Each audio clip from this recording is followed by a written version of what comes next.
Wan Kuzain beri bayangan bakal perkuatkan skuad Harimau Malaya dalam saingan ASEAN Handai Cup 2026. Pemain tengah Sporting Jah, Wan Kuzain Wan Kamal baru-baru ini, seolah-olah memberi bayangan bahawa beliau bakal dipanggil ke skuad Harimau Malaya, bagi memperkuatkan skuad bagi saingan ASEAN Handai Cup 2026 tak lama lagi. Beliau telah membuat naik Instastory di laman Instagram beliau, dengan meletakkan sebuah emoji menandakan, masa hampir tiba, beserta gambar ketika kem latihan kebangsaan terdahulu.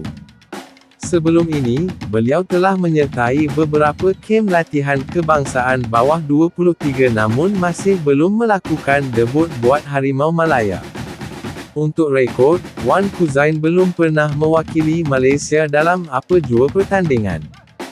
Beliau pernah dipanggil untuk bersama skuad bawah 23 tahun negara pada November 2019 bagi menghadapi Sukan C namun masalah dokumentasi menyekat hasrat Kuzain mewakili negara.